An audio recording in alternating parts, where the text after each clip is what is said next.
Antes de começar, um esclarecimento, eu estou aqui meio baleado com uma gripe repentina que me pegou. Eu fiquei de cama no domingo inteiro, não tive condições de chegar perto do computador para gravar essa missiva eletrônica, mas estou aqui para cumprir com o compromisso que eu tenho com vocês e comigo mesmo para comentar o GP da Bélgica de Fórmula 1.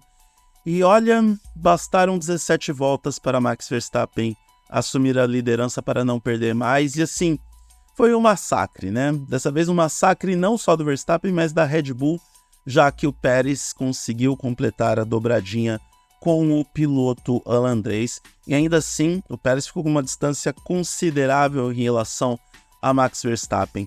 Eu acho que existe uma diferença muito grande entre o Verstappen e o Pérez, e eu estou dizendo o óbvio nesse momento, assim como existe uma diferença grande entre a Red Bull e os demais, mas o Verstappen faz com que essa diferença seja ainda mais acentuada.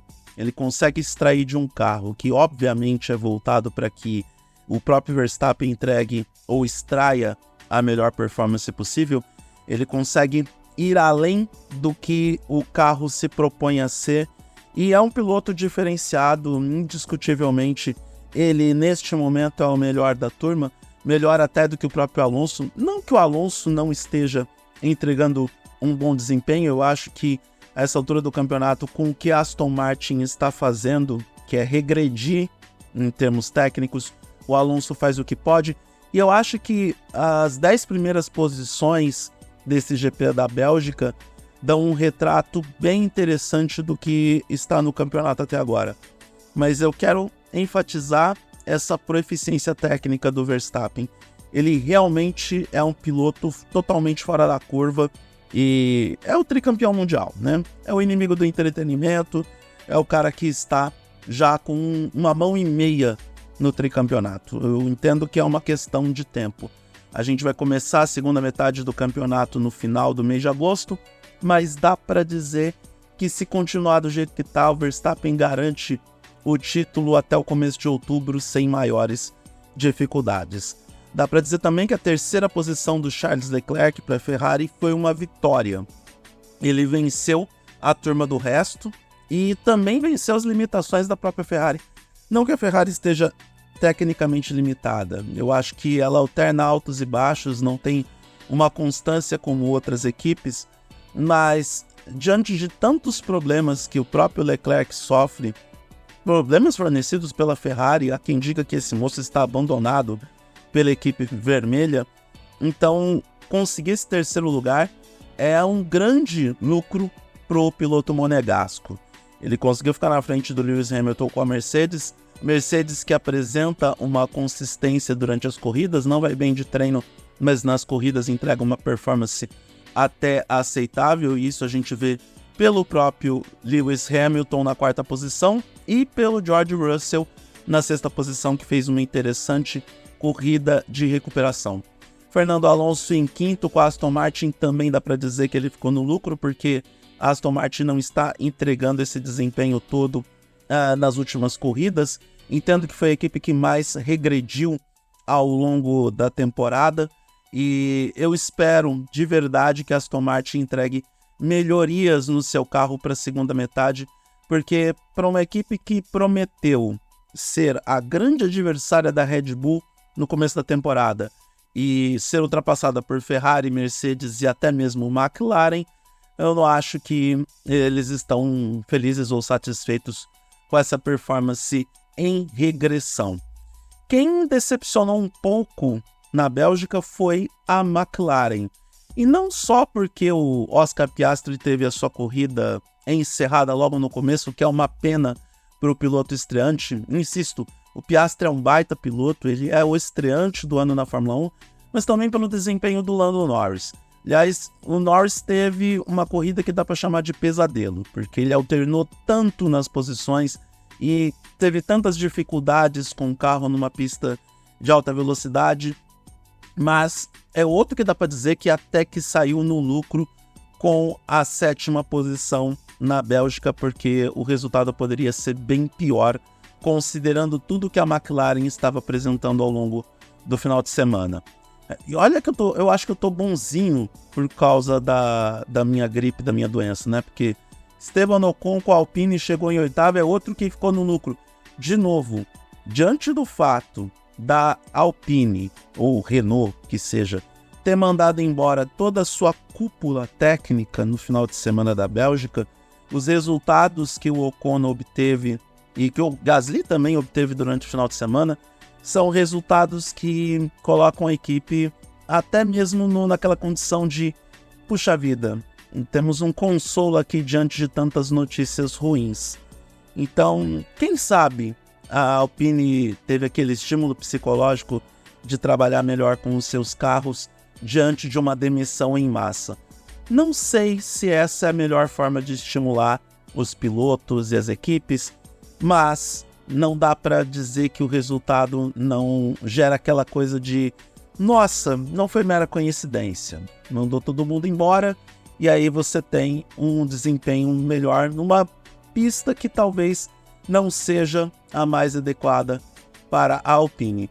E dá para dizer também que a Alpine é a quinta força do campeonato, mesmo com todos os desastres?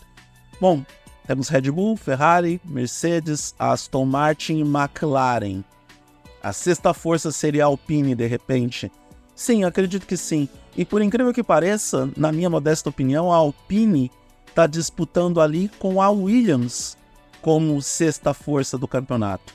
A gente pode não afirmar isso com tanta ênfase ou com tanto otimismo, mas o Alexander Albon obtém bons resultados diante de um carro que era para andar no fundo do grid, mas melhorou consideravelmente. Eu acho que depois da McLaren, a Williams foi a equipe que mais avançou dentro das equipes que são do meio do grid para trás, e o Alexander Albon com isso está mostrando mais o seu valor. Eu sei que o 14º lugar que o piloto alcançou, que o Albon alcançou, não é um dos melhores resultados do mundo, mas pelo menos ele está com consistência se colocando mais no grupo da frente. E só para pontuar, a briga mais interessante do campeonato agora é na AlphaTauri, né? Yuki Tsunoda versus Daniel Ricciardo. Daniel Ricciardo teve uma corrida mais complicada, chegou na 16ª posição, e o Tsunoda superou o piloto australiano, chegando na 10ª posição e conseguindo um ponto para a AlphaTauri, equipe que já pode ser chamada de finada, porque vai trocar de nome, vai trocar de estrutura, a Red Bull já não está mais afim de segurar essa equipe como sua para a próxima temporada. Não estou dizendo que ela vai se desfazer da AlphaTauri, mas sim que as estruturas da equipe vão mudar e a filosofia de trabalho vai mudar para a próxima temporada. Foi uma prova bem interessante por causa das alternâncias de tempo, por conta das variáveis de pneus. Eu acho que o fator pneu foi importante para o GP da Bélgica ter essas alternâncias, mas eu confesso que as disputas mais interessantes ficaram do meio do grid para trás, porque na frente, a partir do momento que o Verstappen alcançou a liderança na 17ª volta, a prova ficou meio sacal, e assim, a gente viu uma normalidade estabelecida nas primeiras 5 posições, ou seja, o Leclerc não tinha condições de atacar o Pérez, o Hamilton não tinha condição de atacar o Leclerc e o Alonso não tinha condições de atacar o Hamilton. Ficou uma distância entre esses pilotos de forma intermediária, e do 10º colocado para trás a gente teve uma corrida mais disputada e mais empolgante. Não foi a pior corrida da temporada, até porque eu acho que o GP da Hungria não será superado com tanta facilidade, mas foi uma corrida que ficou abaixo da média, abaixo do que poderia ter apresentado. Valeu mesmo pelas alternâncias de estratégias de pneus, e olhe lá, e ainda assim a briga na turma do fundão foi mais interessante do que na turma da frente. Fórmula 1 entra em pausa, nós teremos as férias de verão, e a próxima etapa é o GP da Holanda no final do mês, se eu não me engano no dia 27 de agosto, na casa do Max Verstappen, do tricampeão mundial. E galera, fica a dica, tá? O restante da temporada, acompanhe essa competição fingindo que o Verstappen não existe. É bem mais interessante do que achar que que a gente ainda tem uma disputa pelo título, porque já está definido, a gente já sabe que o Verstappen é campeão. Então, na segunda metade, vamos fingir que o Verstappen não existe, vamos fingir que a Red Bull não existe e verificar se o Sérgio Pérez vai perder o vice-campeonato. Particularmente, acho que não, porque o piloto mexicano decidiu reagir. E é o mínimo que a gente espera de um piloto que já tem contrato com a Red Bull renovado para 2024 e tem o melhor carro do grid. Então, se ele não ganhar esse vice-campeonato, é uma vergonha. Dito isso, o Hamilton vai ser o terceiro colocado, porque vai superar o Alonso na próxima etapa, na Holanda, porque a Aston Martin de novo andou para trás. E é isso, campeonato definido, e aí você decide se vale a pena assistir as demais corridas ou não. Eu vou continuar a gravar os vídeos dentro do possível, se a minha saúde deixar, e se o meu saco escrotal deixar também, porque eu também estou ficando de saco cheio das corridas de Fórmula 1, onde nada acontece feijoada, porque, sinceramente, é uma competição que não existe.